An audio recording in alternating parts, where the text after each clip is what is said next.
Vamos a tomar contacto de inmediato con Raúl Sor para ver esta nueva visita del primer ministro israelí Benjamín Netanyahu a Washington. Debe ser probablemente el primer ministro israelí que más veces en tan corto tiempo ha estado en Estados Unidos, en un momento en que hay situaciones bastante complejas, tanto en Israel como en el entorno de lo que podríamos llamar el Occidente, mirando lo que está ocurriendo en Israel. ¿Cómo estás, Raúl? Hola Fernando, sí, es la cuarta vez que visita al Congreso y es recibido en algo que es un honor muy especial que brinda Estados Unidos, esto que te reciban las dos cámaras del Congreso, el Senado y la Cámara de Representantes, es una distinción extraordinaria y eso te habla de la centralidad que ha adquirido en parte este conflicto en Gaza, en el cual ha dividido también en Estados Unidos a la opinión pública y hay un cuerpo importante, especialmente en el Partido Demócrata, que tiene una visión muy crítica de Israel. Y esto se manifestó en la ausencia de una serie de parlamentarios de alto nivel y de todos los niveles del Partido Demócrata. Entre los que no estuvieron fue el senador Bernie Sanders y también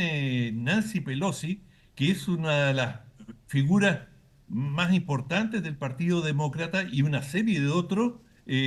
Algunos hablan de hasta que casi el 50% de los parlamentarios demócratas no asistieron y Sanders y otros hicieron declaraciones que no tenían absolutamente nada en contra de Israel, pero que sí lo tenían contra Netanyahu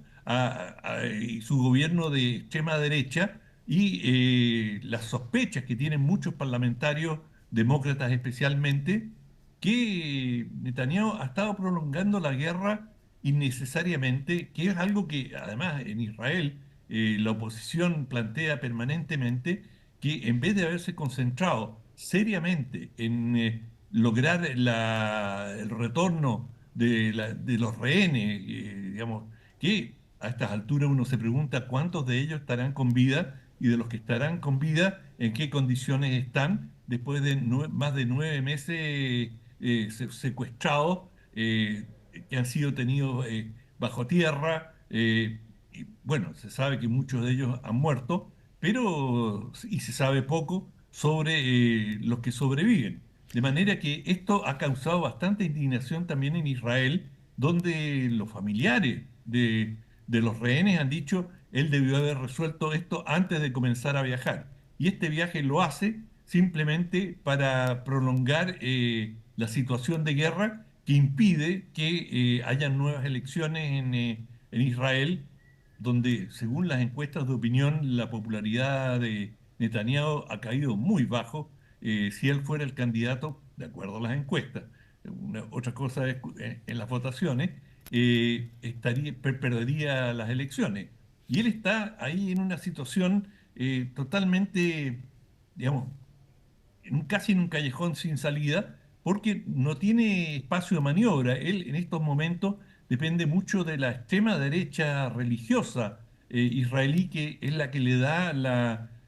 cantidad de votos suficiente en el Parlamento para poderse mantener y por lo tanto permanentemente le está teniendo que hacer concesiones a políticos como Ben Gvir que expresan realmente una posición de extrema derecha y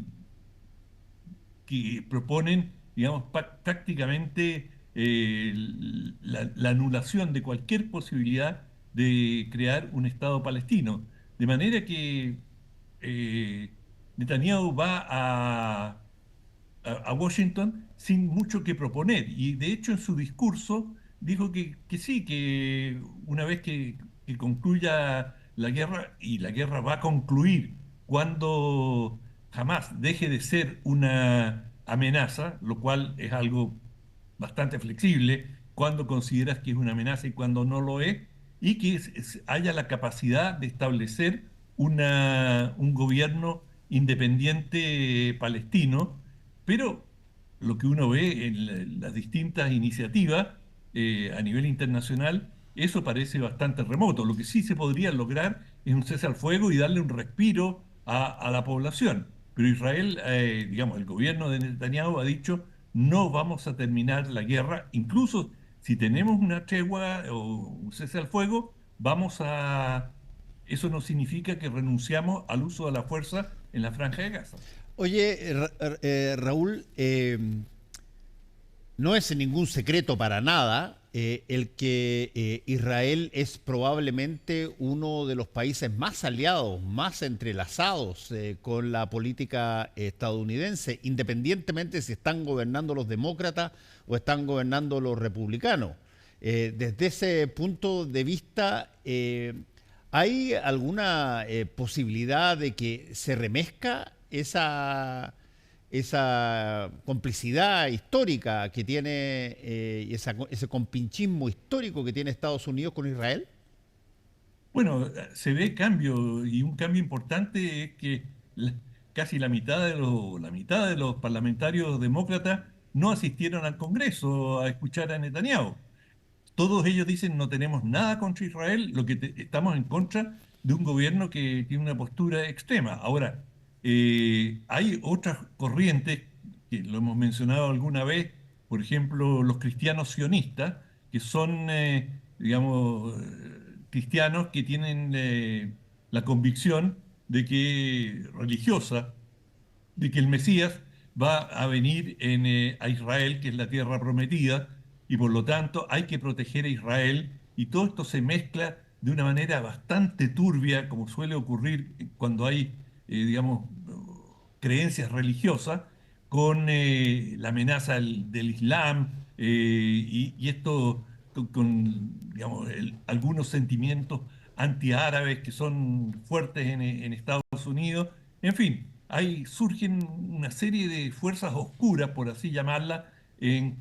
oscuras en cuanto a creencias que no tienen base digamos, lo que es estrictamente un problema político, social en el Medio Oriente, si tú lo comienzas a mirar a través de un prisma religioso y dice, esta es la tierra prometida, y cada uno de los bandos dice, esta tierra es sagrada y tengo un mandato de Dios de liberarla o de establecerme en ella, bueno, que es en parte lo que está pasando con Israel y los sectores religiosos que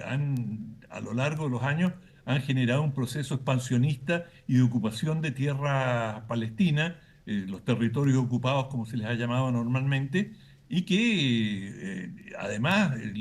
se han instalado en esos territorios una cantidad muy importante, decenas de miles de colonos que han tenido una política muy agresiva hacia la población residente palestina, hostilizándolo, martirizándolo, de manera que hay una situación que siempre ha sido volátil, Sí. pero puede ser aún mucho peor. O sea, hemos visto que Israel viene de bombardear Yemen en represalia por un dron que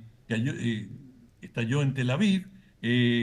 y el plato de fondo, Fernando, lo que siempre está presente ahí es Irán. Y, digamos, justamente este político Ben Gvir ha dicho, ojalá que gane Trump, porque con Trump vamos a poder atacar a Irán y vamos a tener pleno respaldo de Estados Unidos. Bueno, yo no he escuchado a Trump decir eso, pero por lo menos en la extrema derecha israelí tienen la esperanza que con Trump van a tener más respaldo. Ahora, Netanyahu fue a rendirle un homenaje al presidente Biden y se va a reunir con él especialmente, y en su discurso en el Congreso le agradeció en términos muy cálidos la ayuda que recibió del presidente Biden. Sí, por último te quiero preguntar sobre algo de eso, de qué manera eh, la política estadounidense, que es medular para entender lo que pasa en el Medio Oriente y particularmente en Israel, de qué manera, tú mencionaste que Donald Trump tiene determinadas características y creencias muy asentadas en términos de Israel. Me imagino que Biden también, porque hasta ahora los presidentes, independientemente si son demócratas o republicanos, siempre han tenido un férreo apego a las posiciones de Israel. ¿Qué diferencia puede haber entre un Biden y un Trump respecto de lo que está ocurriendo en Medio Oriente? Mira, en primer lugar es importante señalar que la cercanía no es una cercanía de presidente o de simpatías personales de los políticos que están en la Casa Blanca o en Israel. Esto ha sido una alianza entre Israel y Estados Unidos muy potente, e Israel ha jugado un papel significativo en la protección también de los intereses de Estados Unidos. Israel, de alguna manera, monitoreaba, ha ejercido un control sobre toda la región, y cuando han habido situaciones críticas, Israel ha contribuido a demoler aquellas amenazas o a aplastar las amenazas que también existían contra Estados Unidos, y en particular, la más importante de todas, siempre la pieza clave para Estados Unidos en el Medio Oriente era Arabia Saudita, que hasta hace poco tiempo era, o fue durante mucho tiempo, una de las principales fuentes internacionales de petróleo, y por lo tanto Estados Unidos tiene una doctrina que la prorrogó a través de varios presidentes, diciendo: si nos toca en Arabia Saudita, esto es guerra. Es decir, no vamos a vacilar en repeler a cualquiera que quiera inmiscuirse en la península arábica. Está reservado para nosotros, por así decirlo. Y bueno, eso ha sido una doctrina durante mucho tiempo, pero ha ido cambiando, porque Estados Unidos ha logrado, y un gran mérito para Estados Unidos, ha logrado una autonomía en materia de petróleo, y ha conseguido autoabastecerse, y hoy día ya no requiere del Medio Oriente como lo hacía en el pasado. Eso en parte, claro, ahora entraríamos a un tema más profundo, y que lo llevó a cambiar su eje de atención desde Europa y el Medio Oriente, y mirar hacia el Extremo Oriente, es decir, preocuparse más de China. De manera que las cosas han ido cambiando, y lo que pasa en el Medio Oriente es absolutamente clave para los balances de política mundial. Sí, bueno, estaremos atentos entonces a todo lo que está ocurriendo y sobre todo las lecciones y los resultados que pueda tener esta visita de Benjamín Netanyahu a Washington, D.C. Muchas gracias, Raúl, que te vaya muy bien. Chao, hasta mañana. Adiós.